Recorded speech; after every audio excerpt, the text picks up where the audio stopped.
Growing up in a middle-class neighborhood outside Chicago, my life felt simple and predictable. My dad, Tom, spent 30 years working on the police force before retiring, and my mom, Sarah, has been a secretary at Lincoln Elementary for as long as I can remember. They gave me everything they could, but we never had much money. I'm Tasha Mitchell, or at least I was before I became Tasha Reynolds. After college, I earned an accounting degree and landed a job at Anderson & Partners, a mid-sized firm. The pay was decent, the work steady, and I thought that would be my life. Wake up, go to work, come home, and repeat. But that all changed one rainy Tuesday in October when I literally bumped into Marcus outside Starbucks. I was rushing for my morning coffee before work and he was headed to some important meeting. My coffee splashed all over his expensive suit, and I could have crawled into a hole right then and there. "I'm so sorry," I said, frantically dabbing at his jacket with napkins. "I'll pay for the dry cleaning, I swear." Instead of getting mad, he laughed. "Don't worry about it, but you could make it up to me by having dinner with me tonight." One dinner turned into several, and Marcus was unlike anyone I'd ever dated. He was the son of James and Victoria Reynolds, owners of Reynolds Industries, one of the largest manufacturing companies in the Midwest. But Marcus never made me feel beneath him. He loved that I came from a real family, as he put it. Then came the day I met his parents at their mansion in Lake Forest. I'll never forget the way Victoria looked at me, like I was something stuck to her shoe. "So Tasha," she said, swirling her wine glass, "Marcus tells us you're an accountant." "Yes, I am," I replied, trying to keep my composure. "How practical," she said, her smile as thin as her tone. "When I told her about my dad being a retired cop and my mom a school secretary, you think I'd confess they were criminals." James barely spoke to me during dinner, only addressing Marcus about work. 3 months later, when Marcus proposed, I said yes without hesitation, convinced I could win over his parents with time. I thought love would be enough. After our honeymoon in Bali, Marcus and I moved into his luxury apartment in downtown Chicago. The place was bigger than my parents' entire house, with floor-to-ceiling windows overlooking Lake Michigan. It felt like I was living in a dream. 2 months after the wedding, I found out I was pregnant. Marcus was over the moon, spinning me around our enormous living room when I told him. Even Victoria and James softened a bit. The Victoria couldn't help but remark, "Well, at least the child will have good breeding on one side." Our son, James Jr., or JJ as we called him, was born on a snowy December morning. The moment I held him, nothing else mattered. Not Victoria's constant criticisms, not the whispers at Reynolds Industries about the accountant who married the boss's son. JJ was perfect. The first 2 years of parenthood were good. Marcus was a natural with JJ, coming home early to play with him, reading him bedtime stories, and taking us both to the park on weekends. Marcus thrived as the financial director at Reynolds, and I worked part-time from home as an accountant while taking care of JJ in our home. Victoria and James might not have liked me, but they showered their grandson with expensive gifts and insisted on regular visits. But something shifted around Jay's 3rd birthday. Marcus began coming home later and later, always with the same excuse: "Big project at work, honey. You wouldn't understand." The man who once rushed home to see his son now barely made it in time for bedtime. Then came that Thursday when Victoria showed up unannounced at our apartment, her air scarf perfectly arranged despite the wind. "Would you care to explain," she said, walking in without waiting for an invitation, "why you weren't at the company's annual gala last night?" Confused, I stared at her. "What gala?" "Don't play dumb, Tasha," she said, her eyes narrowing. "The Reynolds Industries anniversary gala.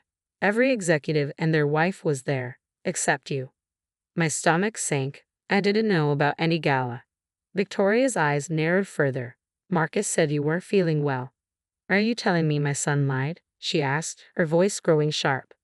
That night, I waited up until Marcus came home at 11:30 p.m. He loosened his tie as he walked in, stopping short when he saw me sitting in the dark living room. "Why didn't you tell me about the gala?" I asked quietly. He sighed, pouring himself a scotch. "Look, Tasha, let's be honest. You wouldn't have fit in. The other wives know how to carry themselves. They discuss art, wine, summer homes in the Hamptons. What would you have talked about? Your dad's police stories? Your mom's work in the cafeteria?" His words felt like a slap in the face. "I'm your wife, Marcus. You're supposed to be proud of me, not ashamed." "I was proud of you when we were dating," he replied. but I'm the financial director now. I need a wife who can be more. I went to bed crying that night, telling myself it was just work stress, that things would get better. But deep down, I knew something had broken between us, something I wasn't sure could be fixed. It was a Tuesday when my world fell apart. Marcus texted that he was working late again, and I was cleaning around the apartment when I came across his open laptop on his desk. I'd never snooped before, but something about the screen caught my eye. I sat down at his desk, my heart pounding, and that's when I saw it. An email thread with someone named Sophia Laurent. My hand shook as I read their messages. Hundreds of them, dating back months. Sophia had been hired a year ago as a new marketing executive at Reynolds. They spoke about me like I was a joke, the simple-minded wife who had no idea what was going on. There were pictures of jewelry Marcus bought her, weekend trips he took with her while telling me he was at business conferences. I stayed up all night, copying everything to a USB drive, printing key emails, taking screenshots. When Marcus came home at 7 a.m., his shirt wrinkled and tie loose, I was sitting at the kitchen table with the evidence spread out in front of me. Care to explain? I asked quietly, holding up one of the printed emails. He laughed, as if it was a casual conversation. Come on, Tasha. Did you really think you were enough? Sophia is everything you're not. Sophisticated, sexy, exciting. When's the last time you even tried to look good for me? I've been taking care of our son while you've been screwing around, I shouted. Marcus poured himself a coffee like we were talking about the weather. Here's how this is going to work. You'll stay my wife on paper. It's better for my image at the company. Sophia understands. And hey, he added with a nasty grin, maybe I'll even find time for you occasionally, if you're lucky. Tears blurred my vision as I grabbed JJ's backpack, stuffing clothes inside. JJ was still asleep, clutching his favorite teddy bear. I gently woke him. Baby, we're going to visit Grandma and Grandpa for a while, okay? Marcus leaned against the doorframe, watching us. You'll be back. Where else could you possibly go? I walked past him, taking my son and my purse, along with the USB drive, and didn't say another word. By the time we reached my parents' house, I was a mess. Mom opened the door in her bathrobe, took one look at my face, and pulled me into a hug.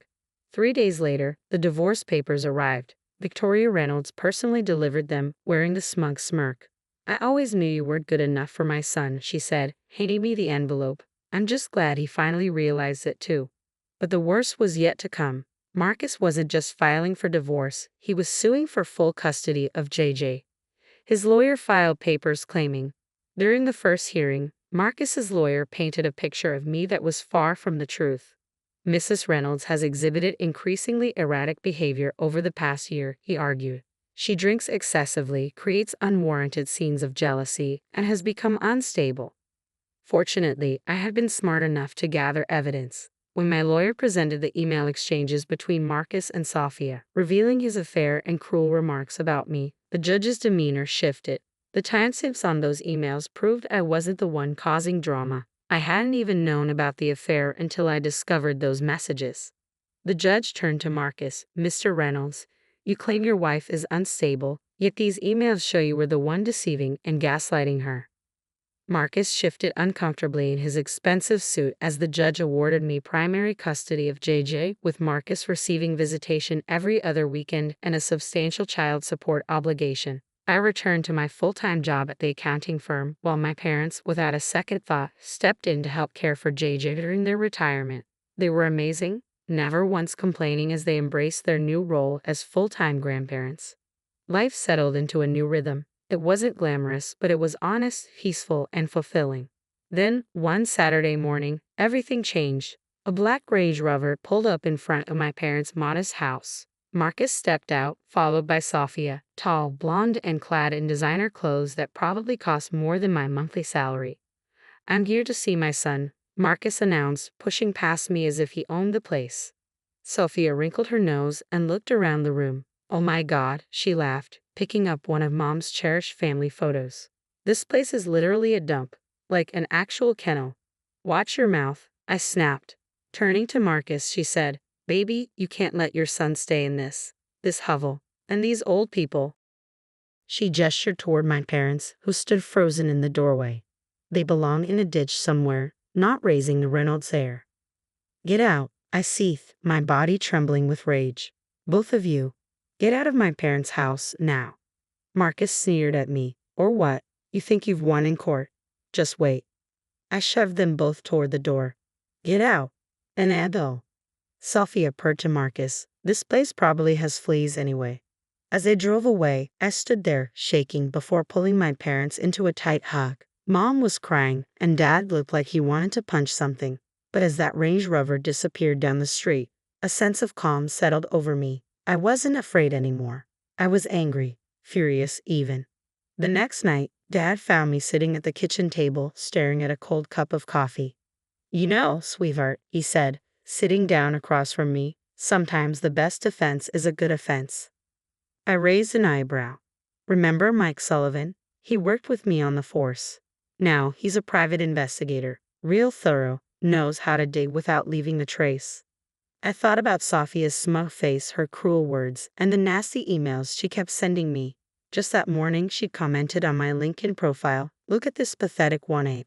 Can't even afford decent clothes anymore." Marcus wasn't any better. His latest email read, "Every time I pick up JJ and see you in that dump, I remember why I upgraded. Enjoy playing poor with your cop daddy." "How much does Mike charge?" I asked, already knowing my answer. 2 days later, I sat in Mike Sullivan's small downtown office. A gruff man with kind eyes, Mike had known me since I was a kid. Weeks passed as I focused on work and JJ, trying to ignore the constant harassment from Marcus and Sophia. Then Mike called. "You need to come to my office," he said. "You're going to want to see this in person." He handed me a thick file. "First off," he began, "Sophia Loren isn't her real name. She's using her sister's identity. Her real name is Carla Larson."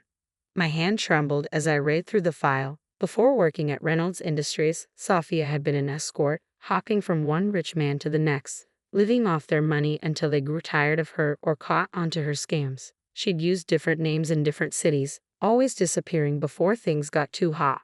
But what she was doing at Reynolds Industries was far worse. Mike pointed to some bank transfers. "She's been siphoning small amounts from company accounts. Enough to go unnoticed, but it adds up." He flipped through more pages. "And these emails. She's been selling company information to your in-laws' biggest competitors, product launches, merger plans, everything." I sat back, my mind reeling. The perfect, sophisticated Sophia Loren was nothing but a con artist, and she'd sunk her claws not just into my husband but into the entire Reynolds empire. "There's one more thing," Mike said, pulling out another folder. "Remember that big deal Reynolds Industries lost last month? The one that cost them millions? Sophia sold the bid information to their competitor 3 days before the deadline." I gathered all the evidence carefully, making multiple copies. But I didn't act yet. I knew something Sophia didn't. Timing is everything. The call came on a Wednesday morning. "Tasha," Victoria's cold voice said, "James Reynolds' 60th birthday party is this Saturday. You're invited. JJ should be there for his grandfather's birthday. Since he's too young to come alone, you'll need to escort him." She let the sentence hang in the air, her tone dismissive. "Just remember, you're only invited as JJ's escort. Try to stay in the background and not embarrass anyone." James Reynolds' 60th birthday party was every bit as ostentatious as you'd imagine. The mansion gleamed with gold and crystal, waiters carrying champagne on silver trays. I felt every judgmental gaze as JJ and I walked into the room. "Oh, you came," Victoria said, her smile tight. "Well, JJ darling, come give your grandmother a kiss." I stood awkwardly by the appetizer table, watching my son being paraded around like some prize show pony. The other guests either ignored me or whispered behind their hands. I clutched my large purse, which contained Mike's file, and waited. Then Marcus walked in with Sophia on his arm. She wore a red Valentino dress that probably cost more than my car, diamonds dripping from her ears. "Everyone," Marcus announced, clinking his glass, "I have an announcement to make." He pulled Sophia closer. "I'd like you all to meet my future wife, Sophia Loren. She'll be joining the Reynolds family officially next spring." Victoria rushed forward to embrace her. Finally, a woman worthy of the Reynolds name. Harvard-educated, from a wonderful family, unlike some people, James added, shooting a look at me. Sophia beamed under their attention. "I just feel so blessed to be joining such an esteemed family, and I promise to be the kind of wife Marcus truly deserves." That was my cue. I stood up, hands steady as I pulled out the file. Speaking of what people deserve, I said loudly, I have a few things to share about the future Mrs. Reynolds. Tasha, don't make a scene, Marcus warned. I ignored him, pulling out the first document. Tell me, Sophia, or should I say Carla Larson, how's your sister feeling about you stealing her identity? The color drained from Sophia's face. What is she talking about? Victoria demanded. Oh, did she not mention that she's been living under her sister's ID? I asked, my voice steady.